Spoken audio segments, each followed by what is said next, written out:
Yes. पूरा हो sir? बैठिए। सोनेलाल जी, यस कुछ बताइए अपने बारे में। सर, मैं बक्सर बिहार से बिलोंग करता हूँ और मैं अपना ग्रेजुएशन NIT करताला से 2017 में मैकेनिकल इंजीनियरिंग डिपार्टमेंट में किया। उसके बाद से मैंने L&T construction as a GT join किया। फिर मैं वहाँ 3.5 साल 3.5 years वर्क किया। उसके बाद से उसको रिजाइन किया। मेरे को गेट और EC के लिए प्रिपेयर करना था और उसकी वजह से कर रहा हूँ ये। ओके, मैं हॉबी में रहा sir watching science fiction movie, cooking and playing badminton. Okay, watching science fiction movies, cooking और playing badminton. Cardio exercise can say sir, playing अच्छा। Cardio exercise. Okay okay okay. Hobbies, last आपने कौन सी movie देखी है sci fi? Last sir हाँ, मैंने last Interstellar देखी है। इंटरस्टेलर बहुत पुरानी हो गई है तो। पुरानी होगी सर। रिसेंट में बैकअप किया हुआ, जब से प्रिपेयर कर रहा हूँ अभी देखा नहीं हूँ सर, पर देखना है। लास्ट में इंटरस्टेलर देखना है। अच्छा, आपने बताया आप 2018 पास आउट है, 2018 pass out, 17 pass out. And ये जो L&T आप पहुंचे थे, this was your college placement? College placement. अच्छा, कुछ बताएंगे कि उस ऑर्गेनाइजेशन से क्या सीखा है आपने? जैसे अपना IC इंजन हम लोग थियोरेटिकली पढ़े थे यहाँ पे।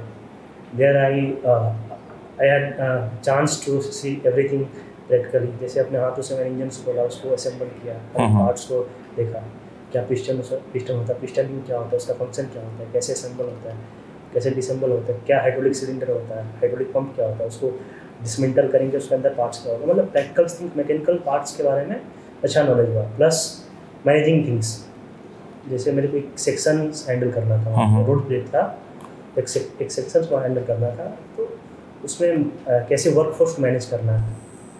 थर्ड थिंग, मेरे को जो भी इन्वेंट्री मेंटेन करना था, पार्ट्स मेंटेन करने थे, so that we can minimise the breakdowns hour. उसके लिए मेरे को इन्वेंट्री कैसे मैनेज करना है, क्या क्या पार्ट्स, क्रूशियल पार्ट्स क्या क्या इन्वेंट्री में रखना है, क्या नहीं रखना है, तो इतना सर। तो कौन से थ्योरेटिकल सब्जेक्ट्स जो बीटेक में पढ़े थे वहाँ पर यूज़ हो पाए आपके? सर जैसे IC engine, fluid mechanics, okay, industrial बहुत ज़्यादा। इंडस्ट्रियल और ऐसे तो मिक्स देखा जाए तो जैसे कंस्ट्रक्शन इंडस्ट्री था तो स्ट्रेंथ ऑफ मटेरियल भी पढ़ा, तो वहाँ देखा, मतलब एप्लीकेशन। ओके, सिविल पार्ट था, बट मैं गो थ्रू होता था। ओके, तो उसके बारे में देखा। ओके। सो थोड़ा सा कुछ बताएंगे IOCL के बारे में, क्या जानते हैं आप, क्यों आप IOCL ज्वाइन करना चाहते हैं? There are 2-3 points, like it's a prestigious company, Maharatna company, and after that, like it's a growing company, like it is shifting its parts in renewable sector as well, and I'm very much curious to work with that field, means in renewable field, like with wind energy, with solar energy. So this is, means the culture is very much diverse. And Okay. And third thing, my motto is to resign from electrical construction and joining public sector companies that like there my part was, means 90% was of technical, but here I will get technical plus management, means techno managerial. Management तो आपने वहाँ भी बोला कि वहाँ भी आप manage कर रहे थे? मैं करता था, but officially it was not allowed. Like I had talked to project manager, so sir मेरे को आप चांस दीजिए। Okay, but it was post of like managers that I was doing there. Okay, तो मैंने रिक्वेस्ट करके उसने किया था, पर मेरा पोस्ट नहीं था, मैं सीनियर इंजीनियर था। मेरे को साइट पे देखना था, साइट पर मशीनरी का मेंटेनेंस क्या है, कैसे उसको ऑपरेशंस कैसे ठीक से कर सकें। एक आखिरी क्वेश्चन हम पूछेंगे, उसके बाद फिर टेक्निकल राउंड के लिए आगे बढ़ते हैं। ठीक है सर। आपकी गेट में रैंक क्या है? 1109। 1109। सो कुछ और जगहों से भी आपको कॉल्स आई होंगी या आने की उम्मीद होगी? गेट से तो नहीं आई सर, गेट से नहीं आई। ओके, ये मान के चलते हैं कि आपको IOCL से भी कॉल आ गई है, इंटरव्यू दिया, सिलेक्शन हो गया। ONGC का भी ऑफर है आपके पास, सेल का भी ऑफर है आपके पास। Out of these 3 companies offers मिल चुके हैं, अब आप बताएं, चॉइस है, किसको चूज करना चाहेंगे आप? So, I'll go for IUCL. Like I said that I'm very much curious to work like with renewables field as well, and IOCL is doing well. Means they are starting shifting some parts in renewables as well. तो sir मैं IOCL select करूँगा। और एक fame है sir IOCL का, यदि हम village में जाते हैं तो एक ये भी है प्रेस्टिजियस है, IOCL के सब लोग जानते हैं, तो IOCL जाएंगे सर। ठीक है सर। आपने जैसे बताया कि आप बक्सर से हैं, हाँ sir. So what is Buxar famous for? Sir, it is famous for 2 wars. Like it was happened in 1539, Battle of Chausa. It was between Sher Shah Suri and Babur, the Mughal Emperor Babur. Victory was of Sher Shah Suri, and second was Battle of Buxar in 1764. It was happened. And it was between Mir Qasim and the British East India Company. And victory of was British India Company, and it relates to the Allahabad Treaty. Its impact was Allahabad Treaty. So these 2 battles were fought at Buxar. Okay. Anything else, some major industry or something like that? So like we see the jute industry is there. Jute, sugar processing mills are there. Nowadays it is got so down. Okay okay. तो आपने L&T construction में 3.5 साल काम किया है, you must be having good industrial experience as well. अच्छा ये बताइए, साइंस फिक्शन मूवीज में आपने आई रोबोट देखी है? आई रोबोट सर देखी नहीं है, सुनी है, मतलब उसके बारे में बहुत कुछ सुना हुआ, बट देखी नहीं है। अच्छा, कुछ साइंस फिक्शन मूवीज में जैसे आई रोबोट थी और भी कई आई हैं, उन्होंने ना एक आने वाले खतरे के बारे में बताया है कि बहुत सारे अभी न्यूज़ में चल रहा है, बहुत सारे जो बड़े बड़े लोग हैं जैसे एलॉन मस्क वगैरह हैं, वो लोग कहते हैं न्यूक्लियर वॉर से भी ज़्यादा बड़ा खतरा ये होने वाला है। तो क्या है? जैसे सर रोबोट्स जो हो रहे हैं, आर्टिफिशियल इंटेलिजेंस वाले, वो खुद मल्टीप्लाई कर रहे हैं, ऐसा कुछ है, तो खुद ही मतलब सेंस को जनरेट कर रहे हैं, तो वो आने वाले वो कंट्रोल करेंगे ह्यूमन बीइंग पे भी, तो एक बहुत बड़ा खतरा है।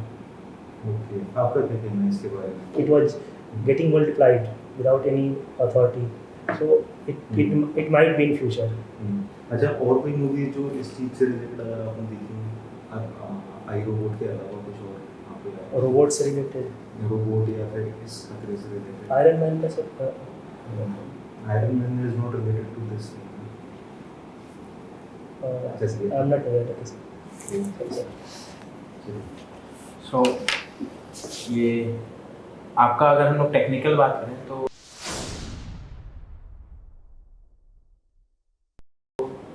कौन कौन से आप सब्जेक्ट स्ट्रॉन्ग हैं?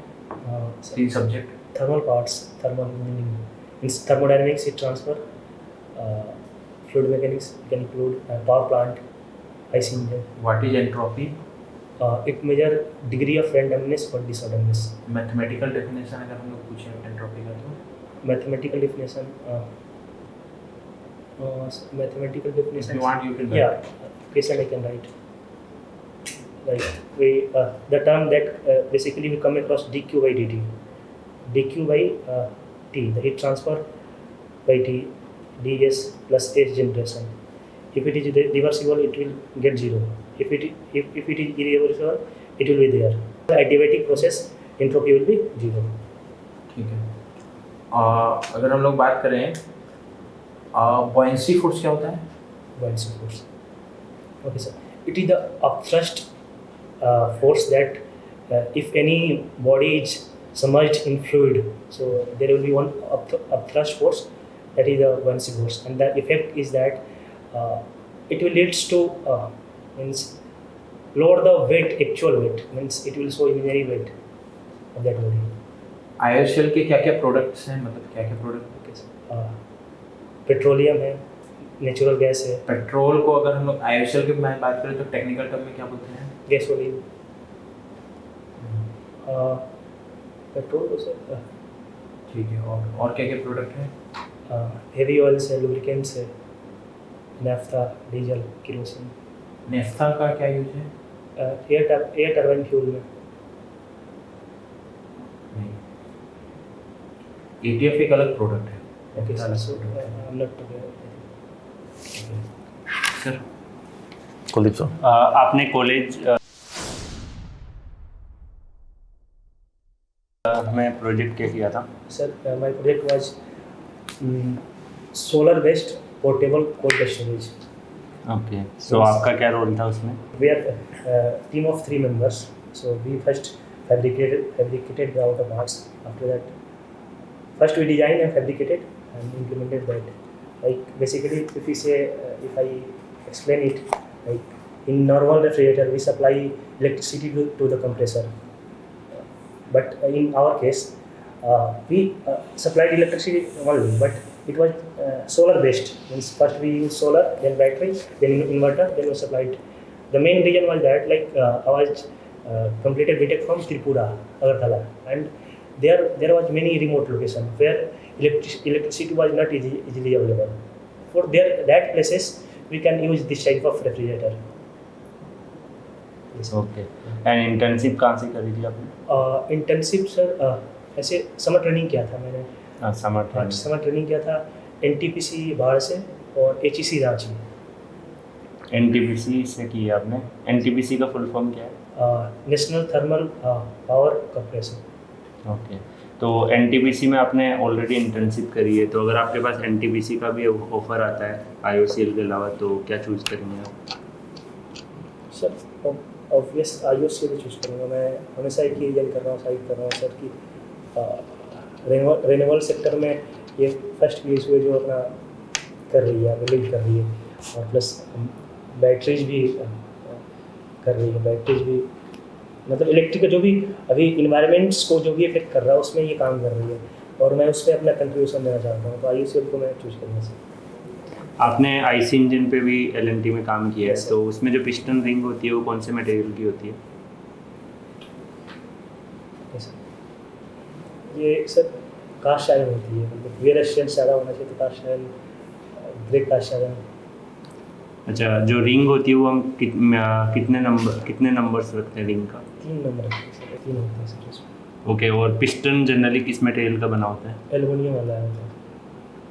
और एक रिलेशन होता है, मतलब क्रैंक शाफ्ट की रेडियस और लेंथ ऑफ स्ट्रोक में, वो क्या रिलेशन होता है? लेंथ ऑफ स्ट्रोक और ये ठीक है sir, can I right here? Yes yes sure. It's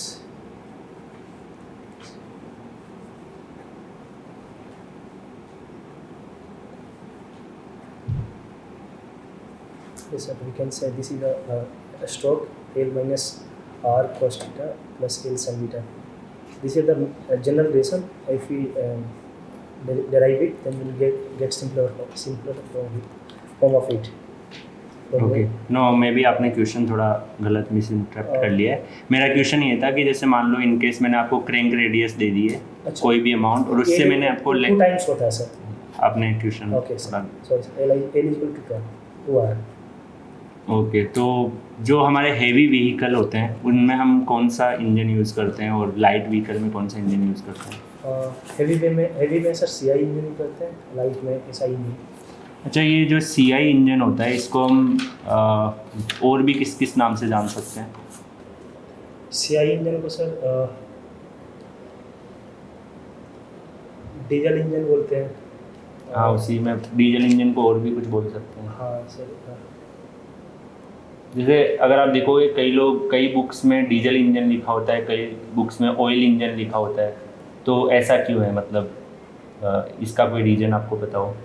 जैसे ऐसे ही diesel engine and oil engine भी बोला जाता है, पेट्रोल के लिए पेट्रोल और गैसोलीन इंजन भी बोला जाता है, तो कई लोग पेट्रोल यूज़ करते हैं, अगर बुक्स में देखोगे तो कई गैसोलीन नाम से यूज़ करते हैं, तो दोनों में क्या डिफरेंस है? सर एग्जैक्ट तो मेरे को पता नहीं है, पर मैं थोड़ा सा गेस कर सकता हूँ, ताकि मतलब कुछ गैसोलीन में सर कुछ मिक्स, जैसे आजकल एथेनॉल ब्लेंडिंग हो रहा है, तो माइट भी। नहीं, मैं जो नेम होता है Name ना है सर। उसके रिगार्डिंग पूछ रहा हूँ कि जैसे हम स्पार्क इग्निशन इंजन बोलते हैं, ऐसे ही हम पेट्रोल इंजन भी बोलते हैं, ऐसे ही उसको गैसोलीन इंजन भी बोलते हैं, तो कई राइटर्स जो बुक लिखते हैं वो गैसोलीन इंजन के नाम से ही पूरा डेरिवेशन करेंगे, पेट्रोल का नाम भी नहीं यूज़ होता है। कई राइटर्स पेट्रोल इंजन के बारे में उसको यूज़ करेंगे, दोनों होते ही सेम है लेकिन अलग अलग उनका बोला जाता है। तो उसका कोई major reason? Right now I am not able to recall, मतलब नहीं रिकॉल कर रहा हूँ। Okay, note issue. एंड अगर हम बात करें कंप्रेशन रेशियो की, तो 3 हमारे पास जो साइकिल होते हैं उनमें तीनों में से तीनों इंजन के लिए कौन कौन से कंप्रेशन रेशियो होते हैं? सीआई में ज़्यादा होता है, कंप्रेशन इमिशन ज़्यादा होता है, फिर ड्यूल का होता है, फिर ऑटो का होता है। अच्छा, अगर मैं मान लीजिए मैक्सिमम टेम्परेचर और मैक्सिमम मैंने प्रेशर को सेम रखा, तो उस केस में कंप्रेशन रेशियो किसका हाई रहेगा? Maximum temperature and maximum pressure of cycle मैंने सेम रखा, ओके सर, तो उस केस में किसका कंप्रेशन रेशियो हाई होगा? प्रेशर भी सेम रखें, मैक्सिमम टेम्परेचर भी सेम रखें सर। वो उस केस में सीआई का ज़्यादा होगा। Can I use figures? या not an issue. Right sir, TS diagram में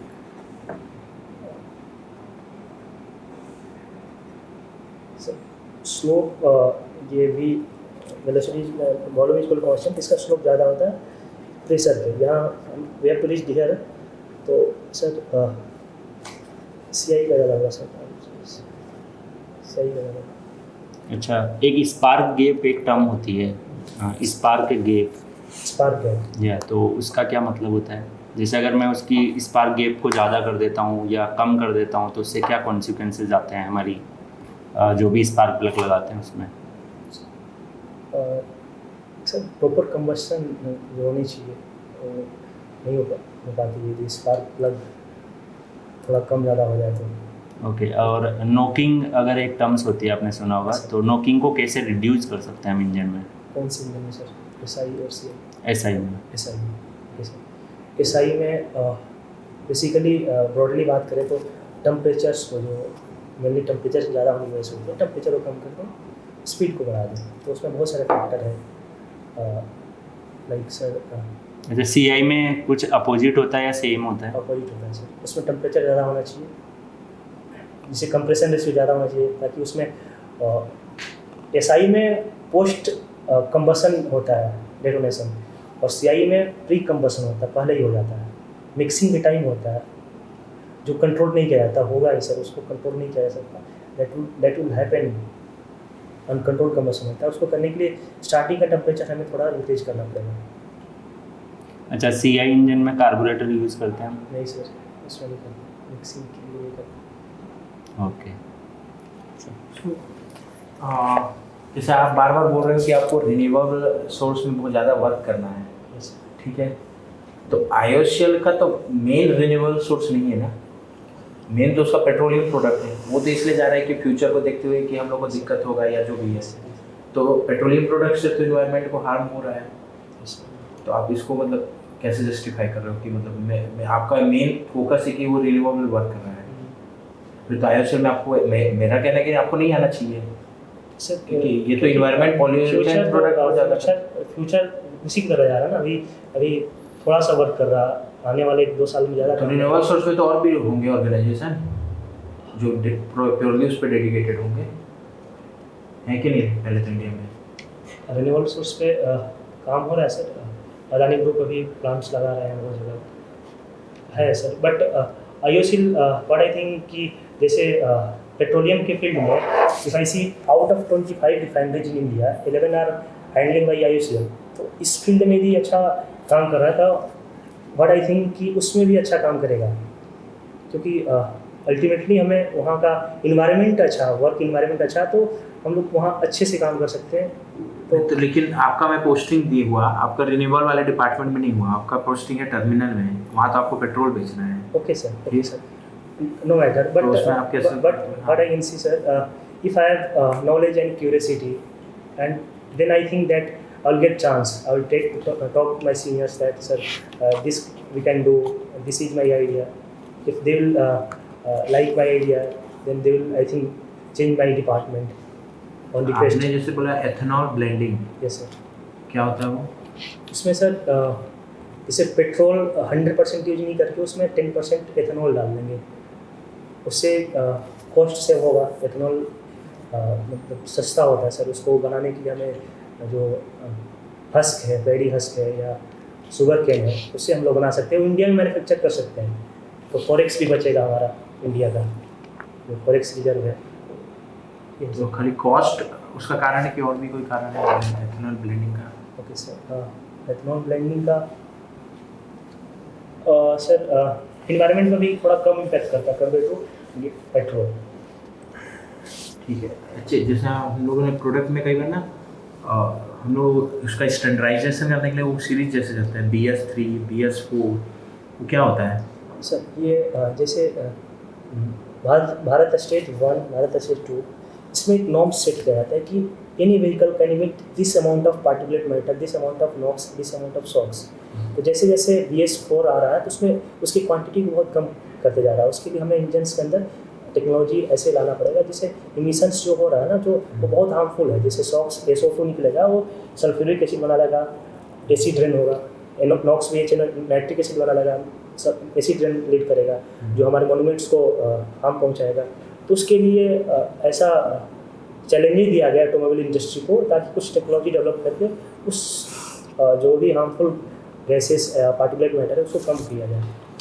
ये तो अभी कौन से स्टेज चल रहा है, मतलब क्या गवर्नमेंट ने लॉ किया है? 6 चल रहा है। 5 5 मतलब 6 ही यूज करना अभी अभी 6 मतलब BSC कोई भी 5 वाला नहीं भेज कर सकती से। सर 4 से व्हाट आई मीन सर 4 से डायरेक्टली 6 पर शिफ्ट किया गया, कर दिया गया। जैसे NTPC है तो उसमें उसके काम में क्या पॉल्यूशन को इफेक्ट हो रहा है, मतलब किस तरीके से पॉल्यूशन में? ओके सर, जैसे सर देखा जाए जो फ्लाई ऐश निकलता है उसमें ना एक सर्टेन टेम्परेचर डिफाइंड है कि हम लोग इसी रेंज के अंदर उसको इमिट कर सकते हैं, उससे कम भी नहीं, उससे ज़्यादा नहीं, 110 डिग्री सेल्सियस, 120 डिग्री सेल्सियस। तो उसमें SO2 का कंटेंट ज़्यादा होता है, जो सराउंडिंग के वेपर से कंबाइन करके सल्फ्यूरिक एसिड बना जाता है, जो आसपास के एरिया इफेक्ट करता है। तो उसके लिए अभी गवर्नमेंट ने टारगेट दिया था सारे थर्मल पावर प्लांट को, उसमें डीसल्फराइज करके सल्फर कंटेंट को रिमूव किया जाए। उसके लिए ऐसा टेक्नोलॉजी लगाया जाए कि सल्फर को रिमूव कर दे। तो मेनली वही सब हार्मफुल है। दिल्ली में पॉल्यूशन का मेन कारण क्या है? यस सर, दिल्ली में पॉल्यूशन का मेन कारण एक तो सर ये ऐसा रीजन है, tropical region, low pressure zone है। लो प्रेशर जोन मीन्स बाहर की ही सारी चीज़ आएगी, यहाँ से इमिट नहीं होगी, सर्कुलेशन नहीं होगा इन्वायरमेंट का। सेकेंड थिंग है सर, व्हीकल्स बहुत ज़्यादा है, पॉपुलेशन। व्हीकल में क्या यूज होता है? व्हीकल्स में सर जो फ्यूल जो यूज करें, डीजल, पेट्रोल, ये भी एक हार्म है। इसीलिए गवर्नमेंट बहुत सारी पॉलिसीज ला रही है, इलेक्ट्रिक व्हीकल्स को प्रमोट कर रही है, इंसेंटिव दे रही है। तो ये आने वाले कुछ दिनों में मिनिमाइज किया जा सकता है, जैसे स्मोक टावर लगा रही है सर। अच्छा, एक बात बताइए, जैसे ये पानी भरा हुआ है सर ठीक है, इसके अंदर अगर हम आइस क्यूब डालेंगे तो वाटर लेवल पे क्या असर पड़ेगा? सेम रहेगा सर, आइस क्यूब डाल देंगे मतलब कुछ भी डालेंगे तो वाटर लेवल तो बढ़ना चाहिए। स्टार्टिंग में बढ़ेगा, मेल्ट होने के बाद मेल्ट होने का मैंने पूछा ही नहीं। अच्छा सर तो बढ़ जाएगा ना। फिर उसके ऊपर अगर मैं कुछ सिक्का रख दूंगा तो आइस क्यूब के ऊपर सिक्का रखने के बाद सर स्पेस करेगा, बढ़ेगा सर, थोड़ा बढ़ेगा। अच्छा, और फिर आइस क्यूब मेल्ट हो जाएगा तो फिर वो अपने सेम लेवल पर आएगा। क्यों सेम लेवल पे रहेगा? सर जितना वॉल्यूम डिस्प्लेस किया फिर उतना ही अप्लाई करेंगे। जैसे आइस क्यूब भी मेल्ट होकर पानी बन जाएगा, हाँ। तो अपनी वॉल्यूम के कारण। Thank you Sunil ji, I think it was all good. हमें 2 मिनट का वक्त दीजिए, थैंक यू सर। हम सारे फीडबैक आपको देते हैं।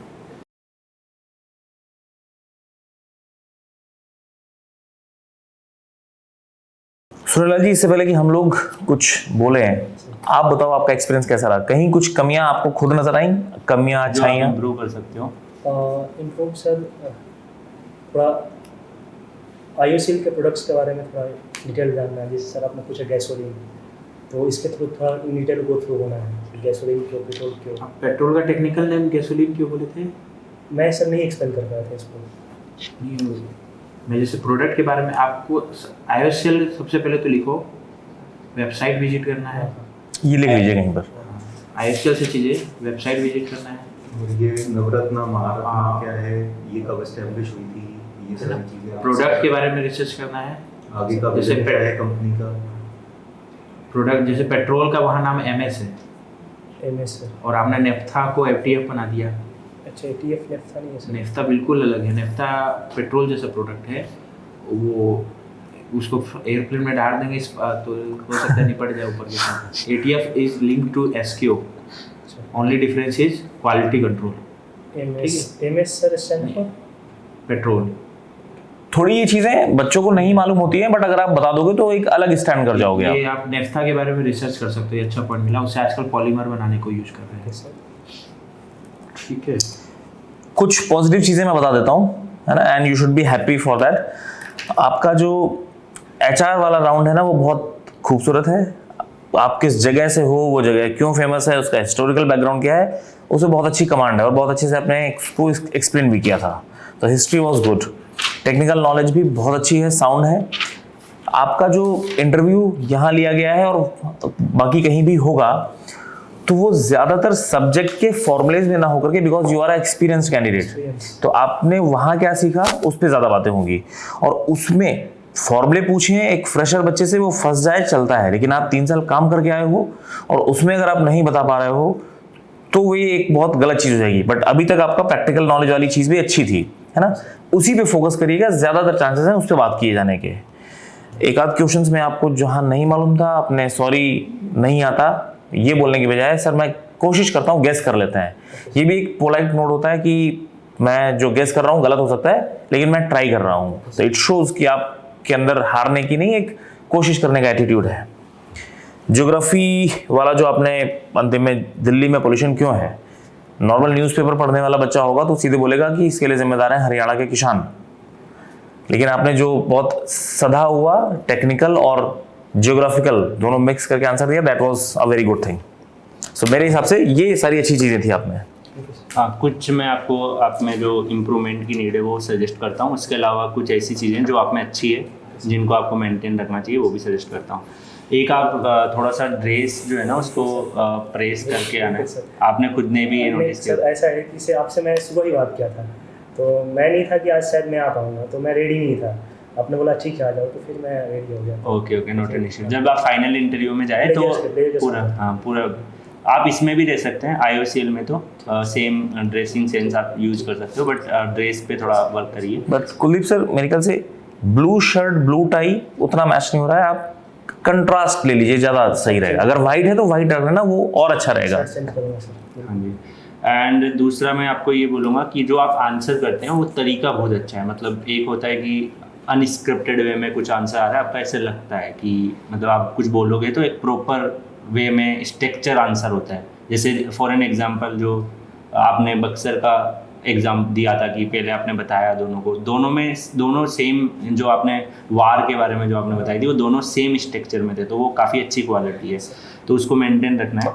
एंड बाकी आप जब इंटरव्यू देके जिस फेस में अंदर आए थे ना उसी फेस में बाहर जाना है। मतलब आप जैसे होता ना कि एक माइंडसेट होता है हमारा कि निपट के आप निकल जाते हैं, तो वो वाला नहीं। मतलब एक आते वक्त भी इंटरव्यूअर आपको ऑब्जर्व करेंगे, जाते वक्त भी आपको ऑब्जर्व करेंगे। तो जब वो फिनिश भी हो गई कोई टास्क तो होता ही है। मतलब हम जनरली जैसे हमारे सेमेस्टर एग्जाम हो गए, हम बहुत ज़्यादा खुश हो जाते हैं, तो वो दिख जाता है हमारी बॉडी में, तो वो नहीं होना चाहिए। एक यूनिफॉर्म पर्सनैलिटी आपकी रहे। बाकी कम्युनिकेशंस आपके बहुत अच्छे हैं, हिंदी से इंग्लिश में जो स्विच करते हो वो भी अच्छे हैं। और सबसे अच्छी क्वालिटी आपकी है कि अभी मैं आपसे बात कर रहा हूँ तो आपके आई कांटेक्ट मेरे से रहता है, तो ये हमने सजेशन दिया है पहले भी कई कैंडिडेट्स को, ये आपकी अच्छी क्वालिटी है। And overall according to me कि आप डिजर्विंग कैंडिडेट हैं, तो और हाई चांस कि आप फाइनल लिस्ट क्लियर करेंगे। एक दो इम्प्रूवमेंट का और नीड है। जैसे टेक्निकल क्वेश्चन में जब पूछ रहे ना, तो आप टेक्निकल क्वेश्चन का एक्सप्लेनेशन पूरा इंग्लिश में देने का कोशिश कर रहे हो, बाद में आपने हिंदी भी यूज किया, वो जरूरी नहीं है। आपको एक्सप्लेनेशन अच्छे से देना है, उसके कारण आपका गड़बड़ हो रहा है। और दूसरा आपने हॉबी क्या क्या सब्जेक्ट बताया था स्ट्रॉन्ग?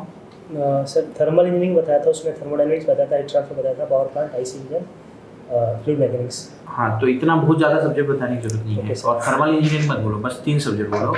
और I will suggest fluid mechanics मत बोलना। हाँ सर, ठीक है, उसमें गड़बड़ है।